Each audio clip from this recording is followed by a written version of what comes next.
Welcome to another episode of Coy's Comic Corner, good citizens of the Reject Nation. I am very excited about this list because it is one that we've gotten a ton of comments about. And remember, if you leave a comment telling me what you'd like to see, if we get enough of them, that is what I will make a video of. You are my co-hosts. You are my producers. Don't tell Greg. That said, this video is only in the MCU. We're going to do the 25 best action fights in the MCU. If this video gets enough likes, comments, and hits 50,000 views, so share it with your friends, I do have already prepared 15 to 20 fights in the Marvel films. We were going to do one giant list, but then realized that would be like another, 63 villains thing, and it'd be crazy. So if you want to see what I think the Marvel fights are outside the MCU, we're talking the Blade Blood Rave, we're talking some of those incredible X-Men fights, some Logan goodness, leave a comment, share this video with your friends, etc., etc., and please do hunt me down over on TikTok, 15-second, 30-second, 1-minute review. I'm doing an impression of Greg doing an impression of me at this point. Either way, let's get into it. All the best action in the MCU. All right, we're going to start off with an honorable mention because I wanted to keep this under 25, but I honestly had about 55. So one honorable mention is the Thomas the Train Engine fight in Ant-Man. I got to give that some love. There's some really inventive fighting, some inventive action, some great use of power. So my one honorable mention is the Thomas the Tank Engine fight at the end of Ant-Man. All right, now into 25. 25, counting them down, starting with, I think, one of the best fights in the MCU is the Sinister 5 fight, the almost Sinister 6 fight at the end of Spider-Man No Way Home. It's got a lot of story in it, and I love when a fight is able to also convey a story. So not only do you see how the different Spider-Men fight differently, not only do you see the different power sets with all of the almost Sinister 6 villainy, but the scope felt really big. I really enjoyed that when you're leading up to a giant reality warping event, you've still got the scope of all these villains, plus you've got this being a redemption arc. You see that they're being saved. You get to have the nostalgia of a lot of these characters you haven't seen fight in a long time, and you've got some really cool story moments like Tobey Maguire fighting Lizard. That's kind of an Easter egg for fans of the Sam Raimi franchise because they'd been setting up a Tobey Maguire versus Lizard fight since Dylan Baker was in the early ones. So there were moments that felt like they were payoffs of long bygone eras, and we did get that incredible, my favorite moment of Phase 4, Andrew Garfield catching Mary Jane. That moment of redemption for Andrew Garfield literally felt like Andrew Garfield, the actor, getting redeemed, his Spider-Man getting redeemed, him saving someone. There was just so much story in this fight, and it was a great fight, so it is my number 25 in the MCU. All right, my number 24 is a bit of an asterisk because it is a few fights, but they're used as a montage. So I'm going to encapsulate an entire style of fight, and it's in a show you probably didn't expect to make this list. Now, I said MCU, but thanks to Daredevil being included in She-Hulk and everything going forward, I am including Netflix in this list. We have not yet seen X-Men, so it doesn't count yet. But in this list, I did want to include some of the incredible fights in Netflix because to me, that's some of the best action we've had in the MCU.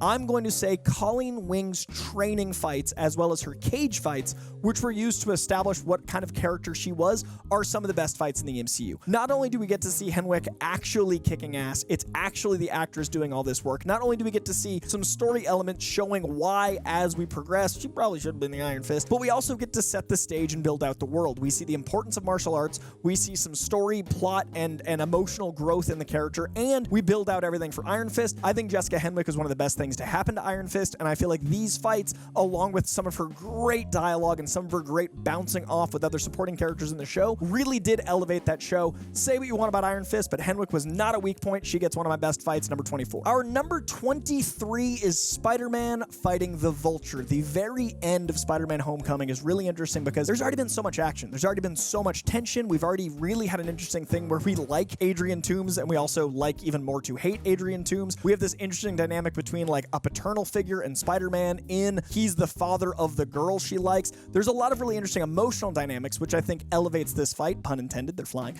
but also it does the thing that Spider-Man comics do great where Spider-Man's very good in certain environments. He is not made for the sky. He's a spider. I love that not only do you have him fighting Vulture, who's clearly in his element, he's actually terrifying. They do great work with not only Michael Keaton, but with the character design, but also he's at the advantage. The Vulture is using his skills, so we get to see a villain in their element fighting really well. We get to see the smarts and ingenuity of Spider-Man, and we add an Avengers element. We add the plane that they're stealing, which adds more tension and everything else, and also builds out to the greater MCU. I think that Vulture fight doesn't get enough love. It's my number 23. My number 22 is another fight I don't feel like gets enough love. There is a lot of incredible action in Netflix. I'm going to say that over and over again. You're going to get sick of hearing it, but it's true. This fight, I don't see on any action list. I don't see it on any fight list, and I really think it showed how brutal War is in a one-on-one scenario. It is the final fight between Jigsaw and Punisher where Jigsaw gets mangled. We not only get a new origin for Jigsaw, we also tie it to Punisher's origin. I love when they can actually land the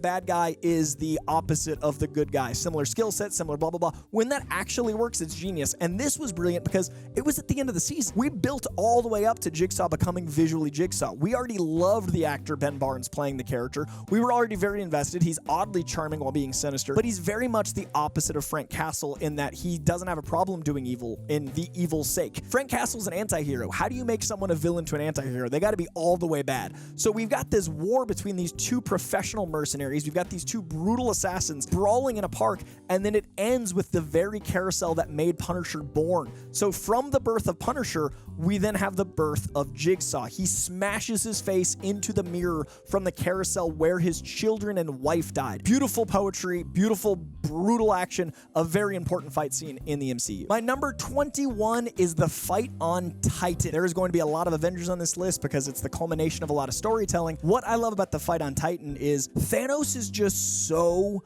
hard to take down. You've got effectively an entire team of Avengers, and I love how smart the movie was to kind of separate into 3 separate teams of Avengers, and this one is a medley of cosmic and grounded. This is a medley of Guardians and the Avengers we know fighting together, still failing to take out Thanos, and I love that this is a natural progression to seeing just how powerful Doctor Strange is. After they do everything on Titan, after we see the power of Spider-Man, after we see the ingenuity of Iron Man, after we see the brutality of Thanos, and after we have these characters learning how to fight together as a team in real time, we see at the end that Doctor Strange himself is one of the only things that even slows him down. That end with all of those Doctor Stranges, him being like tied up in the magic, all of the moment like that it crescendos into, and then a Star-Lord moment of arrogance, which is very contested on the internet, but is very much his character. That emotionality is real, and I think it actually suits the character and the movie. All of that really feels like what it would be like to fight the Mad Titan, and I love this fight so very much. The Mad Titan fight on Titan. All right, we are into the top 20 fights of the entire MCU. This was one of the hardest lists I've ever compiled. This might have actually been as hard as the villains list because I realized the scope of the MCU. If there's 3 fights per movie, if there's 10 fights per season, we're talking hundreds of fights. So into the top 20 is crazy, and I gotta go with one of my favorite moments of Multiverse of Madness. It is where Scarlet Witch goes full Scarlet Witch. It is a beautiful use of multiverse in that she can kill characters we're immediately endeared to because they're characters we've wanted to see for all time. It's a great use of showing the power of the Scarlet Witch because she's not just doing finger guns. It's not pew pew pew. She's actually using witchcraft. She's actually able to manipulate reality. She's able to do things like ripping half of Professor X's face off. That isn't a head twist. If you look closely, she rips one side of his head to the left, the jaw to the right. She's eviscerating these characters. And the Black Bolt moment is one of the biggest gasps I've ever heard in an MCU film. So for me, I didn't love Multiverse of Madness in a top 20 MCU way, but I did love this fight in a top 20 fight way. And that's what I love about these movies. Even if there's not an experience that I enjoy top to bottom, there are always highlights, there are always moments. And to be honest, if this wasn't a multiversal fight, it wouldn't have had the same impact. But because they wouldn't have been able to kill as many characters. But at the same time, it being a multiversal fight also is tricky because how much are you invested? They still managed to make me care while walking that very fine line and bring in new characters and show the power of Scarlet Witch in inventive ways. Love this fight. Number 20. At number 19, we've got the most James Bondian of fights. Do you remember in Casino Royale and then Quantum of Solace how they started using these incredible backdrops of color and action juxtaposed with more shadowy foreground figures, and then they moved the camera around and you start to feel the dynamic of using the Z-axis in a fight? Z-axis is very important to me, and I think the Z-axis use in the scaffolding fight in Shang-Chi is absolutely genius. Not only do they go up and down using the external wall of a building using the scaffolding, but there's actually moments of depth of field fighting. Not only do you have these 2 master martial artists fighting in an aerial way without being on rigs because they do have some use of gravity, and it's a fascinating way to have a dance up, down, left, right, toward, but we get to see the power of Shang-Chi in an environment we haven't yet. We get to see just how skilled he is, just how world-aware he is, and we get to see the incredible Death Dealer scenario that's been teased throughout the film. We've been building up to this Death Dealer fight. This is a great way to show the prowess of 2 different martial artists. It's a great way to grow out the world, and it's a great way to see how how you can use a camera in very inventive ways, almost as its own character within a martial arts fight when you actually have stunt people and martial artists doing the fighting. Less CGI, more fighters, and you get stuff like this. I love this fight. Next up, we've got another underrated fight from Netflix. This one is a show that had a lot of really good political drama in its own way in the streets of Harlem. It had a lot of great character development, but a lot of people felt like, and I'll admit I'm one of them, once we lost Mahershala Ali on Luke Cage, the show never quite felt the same. This fight, however, came out of nowhere and just absolutely enveloped me in excitement. This is the Bushmaster team-up with Luke Cage fight to take out all these drug dealers. The whole show, you've had these two guys at odds. And again, a hero and a villain that have similar perspectives, but one key fundamental difference. And obviously Bushmaster, very fundamentally different than Luke Cage, but in the way they fight, you get to see a lot of characterization. Luke Cage is a bulldozer. He doesn't stop moving. He's always going forward. They even talk about that with Pop. There's always that movement, this forward momentum. And then Bushmaster has to tame himself because he agreed not to kill for this fight. There's a really cool dynamic of seeing restraint, plus seeing bulldozer, plus no death, because this is a hero fight. I loved Bushmaster having to team up with Luke Cage, and I also love that their fighting styles tied into their characterizations, and any fight ever set to Wu-Tang is always going to elevate. I mean, this would be fun to just go through all the Wu-Tang use in Luke Cage, but that isn't fair to the rest of the MCU. This fight doesn't get talked about enough, and it's truly incredible. Number 17, I often talk about how magic when used in movies is really tricky because it feels so linear. One of my biggest issues with Multiverse of Madness was when Scarlet Witch was taking over and fighting in Kunlun, it went from her being inventive and like whispering in that guy's ear to like pew pew pew, and I'm like, that there's so much we can do with magic and imagination. And I remember thinking that up until we got to this fight, and I was like, this is imagination incarnate, and I call this fight the Composer Supreme. The music fight between Doctor Strange and Doctor Strange, it almost went too long, and I think there is merit in talking about that, but I think the inventiveness, the crazy orchestration, pun intended, and all of the things they were able to do to show that magic can be this force is well worth the slightly, I'd shave like 10 seconds, it's just slightly too long. But it is so cool, it is so inventive, you see what the Sorcerer Supreme can do, and you literally use music as a weapon. Like, what better way to have the composer get to fight alongside Sam Raimi? I love that we've got this incredible score. I love that Sam Raimi is leaning into the weird, and I love that it feels gothic and edgy and inventive and powerful all at once, which is Doctor Strange. Love this fight. Number 16. Okay, so I'm a huge fan of Punisher Season 1.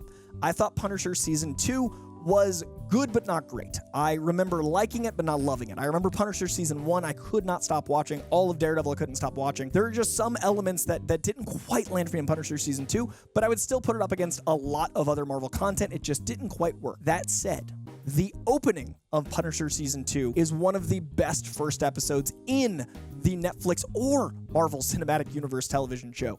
The fight in the bar with Frank Castle taking out everyone in a bar brawl, I would put that up against Roadhouse. I'd put that up against any classic barroom fight of all time. This fight is so brutal, so intense, so Frank Castle, so inventive. It felt like the Jackie Chan dream we always had of him fighting in Home Depot, like where it just use every single prop, but Punisher. So it's violently R-rated. It's viscerally R-rated. It is so much evisceration. I love this fight. I love the characterization of John Bernthal, and I love that it immediately reminds you what show you're watching, and you're right back in with one fight into the world of Punisher. It is a spectacular use of stunts, practical, and characterization, all growing towards a great climax. All right, we are into our top 15. This is a movie that I argue about almost as much as Eternals. This is a movie that I think belongs in the top third of the MCU. This is a movie that is maybe the most argued about next to Eternals, and it's a movie that has an action set piece that I think sings above. I mean, this is top 15, and there's literally hundreds of action set pieces. This action fight is just so memorable and inventive and crazy. It is the Barrel of Monkeys scene in Iron Man 3. Iron Man 3 diving out of an airplane and using electricity to have all these people, while falling through the sky, latch on together, saving every single one, using science, using geometry, using his brain, and then using the genius of shooting basically a free fall out of the sky. Like, that would be a huge thing that Tom Cruise, who would actually do it in real life, would do soon in Mission Impossible. But I thought it was so inventive. Like, Point Break does great aerial stuff. There are certain classic aerial moments in movies, and I think this is amongst them. And I think Shane Black Black had built so much characterization into this downtrodden Iron Man to this point. You so want to see him save the president. You so want to see this action work, and you're so on the edge of your seat, and then it has a twist. So if you can do all that and then have a twist that he wasn't in the suit and he was doing it remotely, genius, because you're on the edge of your seat, and then when things go awry, he's been doing it remotely. Genius use of the Iron Man suit, genius use of tension. Loved this fight.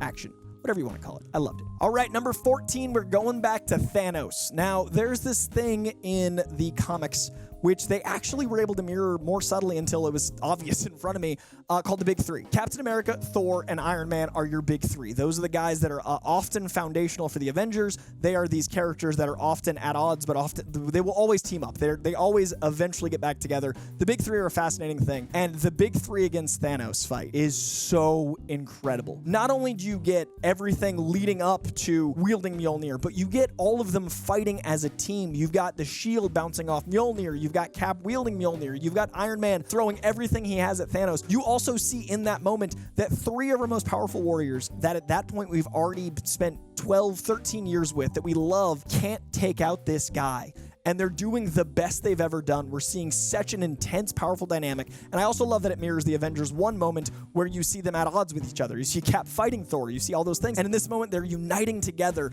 And then it ends basically with that wielding of Mjolnir that we all knew was coming. This fight is so emotionally impactful, and it's so well choreographed, and it feels so real. And Thanos isn't real. He's ones and zeros. So it's very impressive this exists. All right, I think this one is overshadowed by some of the other action set pieces. Will come up later in the list, but I feel like people don't talk about this action set piece enough. This is my number 13, and it is the scene in Bucharest in Civil War. Now, obviously, you've got so many moving parts. There's so many dynamics here, but to have a fight go through a stairway and then end in a chase that is basically a motorcycle, Winter Soldier, Captain America, Black Panther. We just met Black Panther, and it so deftly is able to make us understand that he's right alongside Captain America, that he's right alongside Winter Soldier. That's dream sequel stuff right there. Sequels always feel like they have to get bigger and bigger, and then sometimes the bigger and better doesn't work. It doesn't feel right. This is doing a sequel to Winter Soldier in a way that you're like, oh man, Black Panther is just as hardcore as these two we saw fighting in Winter Soldier. And the way they're able to play at this dynamic, the way you feel for Bucky now after falling in love with him trying to get better, and the way you empathize with everyone in this dynamic,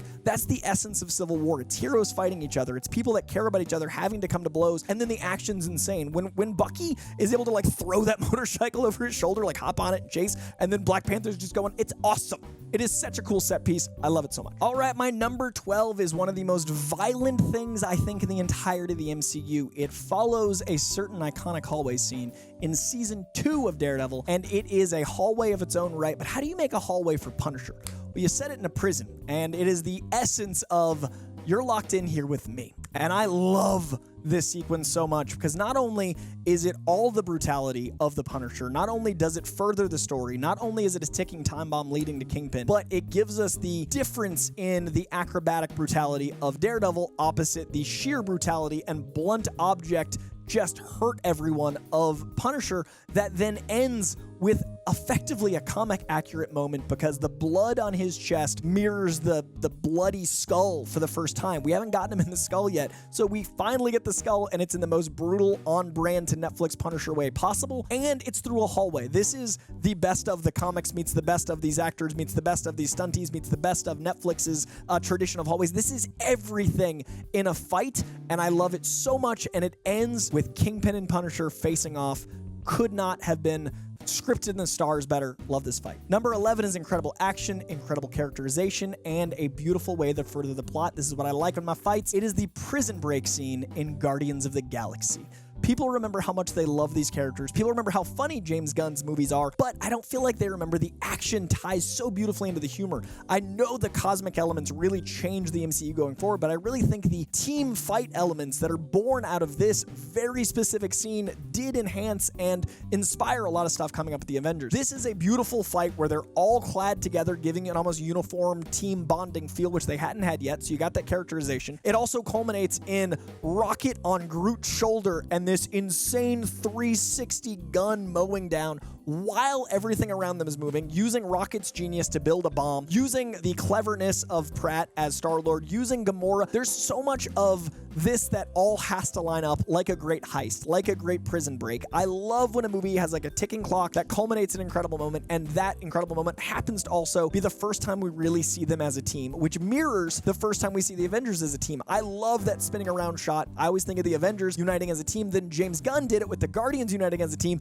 added an awesome gun and a Rocket Raccoon and a Groot. This scene's just perfect. So much fun. Check it out again if you haven't seen it in a while. All right, we are into our top 10 MCU action scene fight set pieces of all time, and my number 10 is maybe one of the more surprising endings of a fight. I honestly didn't see this one coming. The first time I saw this in theaters, there were gasps. I remember being shocked and so impressed that they went this way. It is the T'Challa Killmonger fight on the waterfall that ends with the mantle being passed of the Black Panther. That is literally a critical moment, not just in the movie, but in the MCU. Understanding the passing of the torch, understanding the culture of Wakanda, understanding how important this battle is, and then surprising us by seemingly killing T'Challa, throwing him off a waterfall, which sets up a great thing with M'Baku and the tribe and everything they're able to do there, which also grows out the world. And then the fight itself. Not only do you have spectators that are rooting for their king and feeling for their king, not only is it this beautiful, lush color palette with all of Ruthie Carter's costumes and this incredible visual of this waterfall, but you see and feel the pain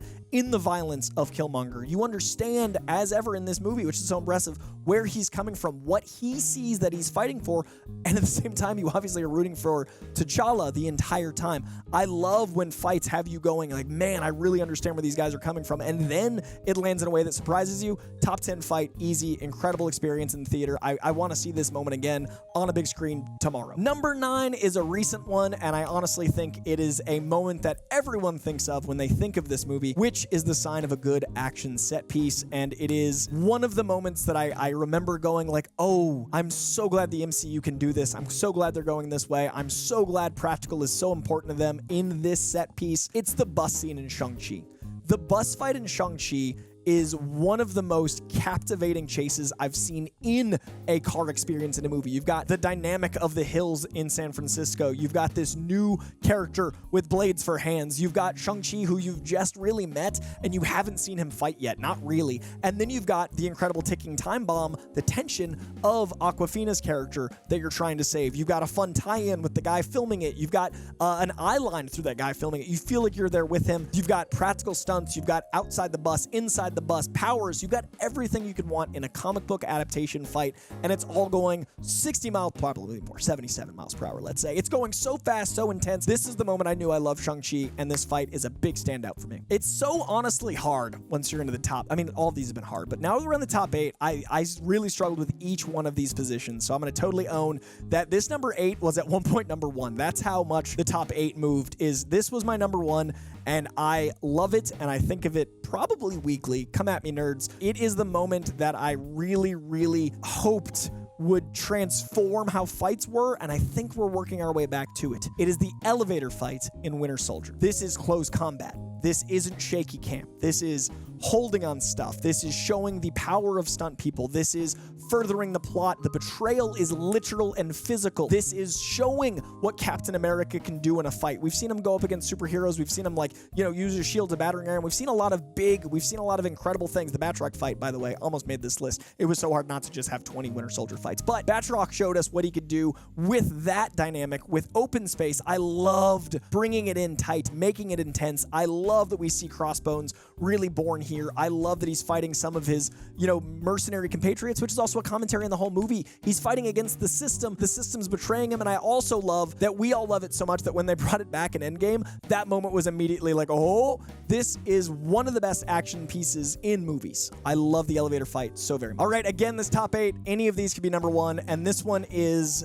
maybe the fight I talked about most on the entire press tour for this film. I went to London with this film. I talked to the director on this film. I talked to the stars in this film. I was very invested in this fight on this film, to the point where I then ran into the director on the No Way Home tour, and he remembered how excited I was about this fight. And that was years later, and that guy talks to probably 100 people a day. My love for this fight is so loud that he was like, oh, you're the guy that loved the Mysterio fight in Far From Home. Was literally a John Romita Sr. sequence mixed with a John Romita Jr. sequence come to life. John Romita Sr., one of the best Spider-Man artists of all time. His son, John Romita Jr., another of the best Spider-Man artists of all time. Mix in a little bit of Ross Andrew.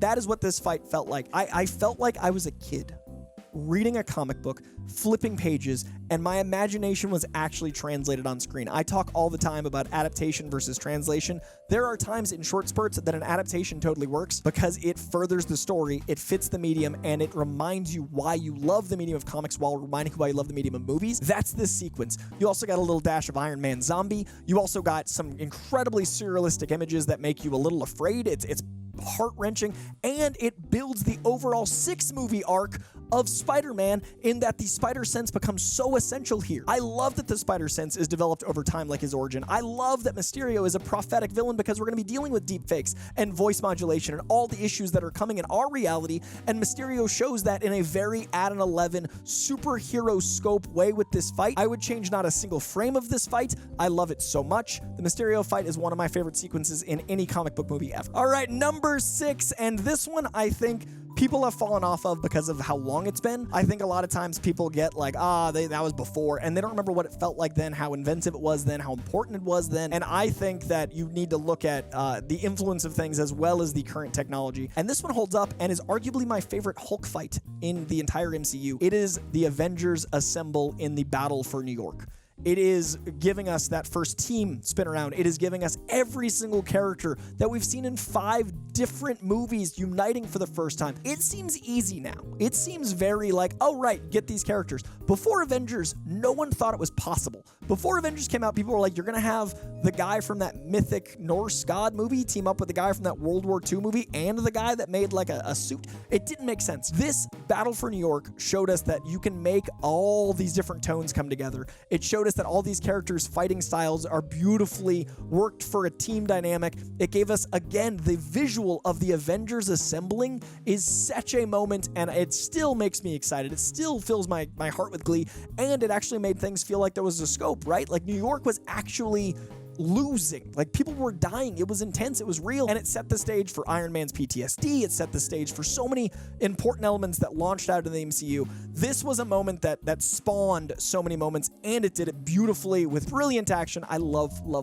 Battle for New York. All right, we are into the top 5, my lovelies. And how do you top an Avenger assemble? Even if they don't say it yet, how do you make a fight against a Chitauri seem like nothing? You have them fight each other. Every punch lands twice if you care about both people fighting. I say that all the time, and I don't think that's ever been more true since the first double-page spread come to life. Captain America Civil War gave us the airport fight, which is one for the ages. I get a lot of crap for defending Civil War. I maintain it's in the top maybe 8 Marvel films of all time. I think it is so good, consistent, and powerful.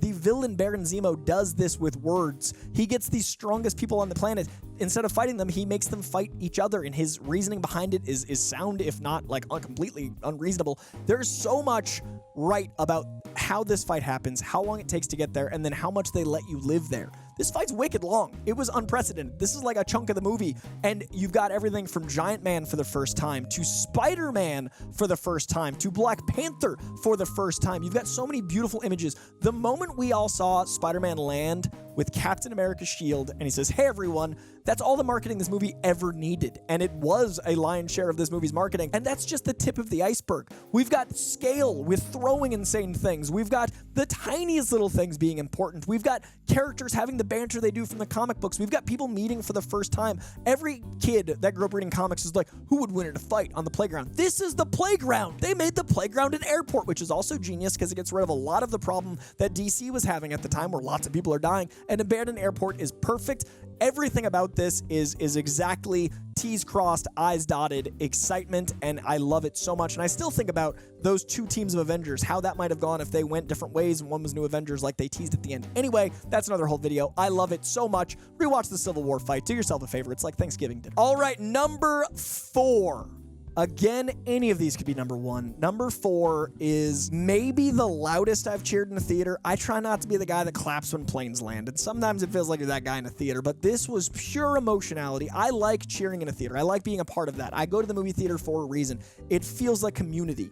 This was one of the most community-driven moments I've ever experienced in a theater, because we've been upset for 2.5 hours. Our guys have lost for 2.5 hours. We are now in Wakanda with Wakanda's last stand, as all of our heroes have rallied together, and then Thor lands fully powered as the god of lightning with a new weapon, Stormbreaker, set to Immigrant Song, and then just proceeds to own. We've got incredible fights, again, using the genius of the just the visual of running. I talked about it earlier in the Civil War fight, but here we've got Captain America and Black Panther running through this crowd to lead. I love that they're now side by side and they're doing it to lead this army to take out these invaders. This feels like a comic book to such a level. The soundtrack's incredible. The action is dynamic. It is so visually stunning. It is so powerful. And then there's moments of levity that don't feel like too much levity. The thing I'm struggling with Phase 4 is, as much as I love humor, sometimes I'm like, it's a little misplaced. And I had that with earlier too, like Age of Ultron. There are moments when I don't feel like Age of Ultron is as intimidating. Like Ultron will crack a joke, which I understand. It's a Tony Stark spinoff. It makes sense for the character too. But there's moments where it doesn't make sense tonally too.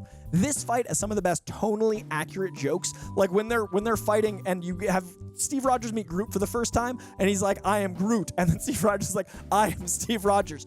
Genius. It makes sense. It elevates the tone. It gives you a minute to breathe. And then you get back to the melee. Perfect fight. Perfect moments. God, I love this fight. Number 3. Infinity War and Endgame are back to back. They shot them at the same time. They came out very close together. They are one giant experience. How do you top the Wakandan last stand? How do you top the moment with Immigrant Song and the landing and that intensity? How do you go from 14 years since this world started to have anything that feels like a justifiable conclusion to a climax to a fight? How do you do a fight big enough that you're like, this feels right? You finally say Avengers Assemble, and then you open up portals, and every character ever, except the Netflix characters, which is a real shame, comes out of those portals, and they all just go to town for like 20 minutes. You've got Thanos' entire cabal, you've got the Shatari, you've got everything tying all of this together in this one. It's basically like a screensaver you zoom out and see, and it's after Steve Rogers has decided he's going to do it himself. We get the ultimate essence of who Steve Rogers is. He's one man standing by himself, wielding Mjolnir like a boss, ready to take on the entire army until he dies, because he can do this all day, but then he doesn't have to. We get the result of people coming back from the snap. We see characters we lost, we haven't seen again by way of the portal. We hear On Your Left to kick this fight off, coming from Anthony Mackie, who is now Captain America, mirroring that magical comedic moment. Again, levity in the right place, mirroring that from Winter Soldier. So you use a joke to further emphasis. It's not even a joke in that case, but it's using a past joke to really drive a moment home. And you've got all these characters you love on screen at once for the first time, and then you hear one of the most iconic 2 words in comic books uttered for the first time. This moment is like, I mean, it's like really nothing else. Avengers Assemble and the fight that ensued after, and the scope of the visuals of what the universe was built, that's what it is. That moment in a fight is zooming out at all your Blu-rays in a stack. That's looking at 30 Blu-rays stacked up and going like, they've built this, and giving you that moment that you've dreamed of since you were a kid. Avengers Assemble, and that's only number 3. We got 2 more to go. Number 2 is going to be probably a little controversial, because we just went from Avengers Assemble, but that's kind of my point. This, again, top 8 could have all been number 1. This fight, to me, is the strength of the MCU in that smaller is sometimes better. I love the Avengers Assemble fight. But when I think about it, I'm remembering moments, little pieces. I don't have like a play-by-play because it's too much. Your brain, it's not retainable. I like grounded Marvel, arguably more than giant Marvel. I like street level, arguably more than cosmic. I like characters that I'm invested in both sides of the fight. Again, why I love Civil War. Obviously, we want Thanos and his guys to go. You have no inner conflict with that fight. The knife fight in Winter Soldier is not only Bucky showing that he can take out both Black Widow and Captain America, which seems insane, we just met this guy, but it's actually the actors fighting with a knife hand to hand, showing not only the power of stunt performers, but also the power of these actors. It's showing their power set, it's showing that the Russo brothers can direct the hell out of an action sequence. I think arguably this sequence is what got them Avengers Infinity War and Endgame, because it furthers the character development, it furthers the greater MCU and what impact this is. It shows you what a real comic book fight can look like when you're locked in on it. There is, again, no what's going on. Is that CGI? This is a brutal fight between brothers. This is Steve Rogers fighting Winter Soldier and then realizing it's Bucky in this fight. So you've got that emotional turning point. It's Black Widow, who we've seen just be so formidable, get taken out very quickly. And it's all after this incredible action scene with Nick Fury and one of the better car chases in the MCU. So your heart's already racing, and then you dive into this. It's a great offensive and defensive use of the shield. It's just everything I love about a good fight sequence, and it feels contained, and I love that I can just be in on it. I can play that entire fight scene in my head straight through. It is my number 2. It is everything I want a fight scene to be. Here we are, number 1. All right, so I broke a rule here. Greg was like, we got to keep it to the MCU, otherwise this list will be too long, but I snuck in a Fox property. I want you to remember, when the rain is falling, Evanescence plays, and you're like, man, Daredevil's going to be the best fight scene of all time. And then I want to remember the heartbreak. Because Daredevil has the best scene of all time in the Netflix version that came out 10 years later, and it is still the best action I have ever seen from Marvel. This changed fight scenes. Can you imagine being hired to do a Daredevil show? I'm going to talk about Chris Brewster here. Chris Brewster is the man in the suit in this fight sequence. Can you imagine dedicating your life to martial arts, being this incredible martial artist that loves comics, investing in this character, putting your blood, sweat, and tears into it, and then doing that job, which is largely one take, and being like, that's really going to have an impact on people. Comic fans are going to love this. And then zoom out, and every network has copied it. It has established a fingerprint for Netflix. It has changed comic book movies and shows. They did such a good job. That stunt team, that stunt performer, what Brewster did alongside Charlie Cox, what Charlie Cox was able to do in using the mask to lean and position and using doorways to tag in and out stunt people. So a lot of the time it is Charlie Cox, and then they're literal ninjas. It's a ninja fight scene that has ninjas doing the fights. You care about every impact. You are invested in every camera angle. Its elegance is its simplicity, and its simplicity is very complicated. I love when a fight scene's like, oh, they're just fighting in a hallway, but it's so complex and powerful. This made the Netflix universe. This one hallway fight is the thing you think of, and it's the bar that every MCU fight since has had. This is a Netflix show. It didn't have a $250 million budget. And to this day, when you think about a movie with a $250 million budget, the hallway fight is the bar. That's just so incredible. The hallway changed cinema, hard stop. It is the best action scene in the MCU. And I'm so happy that even if you don't like comics, you understand what we feel sometimes when we read them. That was what it feels like to feel that adrenaline, that action, that intensity. And they gave us that in 3D. They gave us that in one of the most memorable action scenes of all time. That is my number 1. All right, you lovelies, that is going to do it. That is my top 25 action scenes in the MCU. Again, we only used MCU and Netflix. MCU as in the ones that have the characters that are all interchanging. I understand that now we have Andrew Garfield and Tobey Maguire in the MCU. I saw No Way Home. I talk about it quite a bit, but it didn't make sense to really add those into this video. If you want to see what I think of those Marvel fights, do you want to know what I thought of the train scene with Doc Ock? Do you want to know what I thought of the Logan brutality of the opening of Logan? Do you want to know what I thought of the first Berserker Rage next too? I can do all of that. Just leave a comment. Let me know. We got to get this video to 50,000. So like, subscribe, send it to your friends, comment. It all drives up the algorithm. Let's hit 50K and I will do a 15 or 20 of the Marvel fights. Maybe even get some Ghost Rider in there, because what Neville, Dean, and Taylor were able to do with cinematography, they were on roller skates behind cars. There's craziness. We will do the MCU, and then this is done, Marvel, and you know Blade Blood Rave is going to be on that, because that Blade Blood Rave, I think about it all the time. I listen to that soundtrack like an inordinate amount. Do you find yourself just bopping to 90s techno? I hope you do. All right, that is going to do it, you lovelies. Like, subscribe, comment, find me on TikTok, harass Greg so we can make that next list, and most of all, go read a comic book. Thank you, thank you, thank you. I'll see you next time.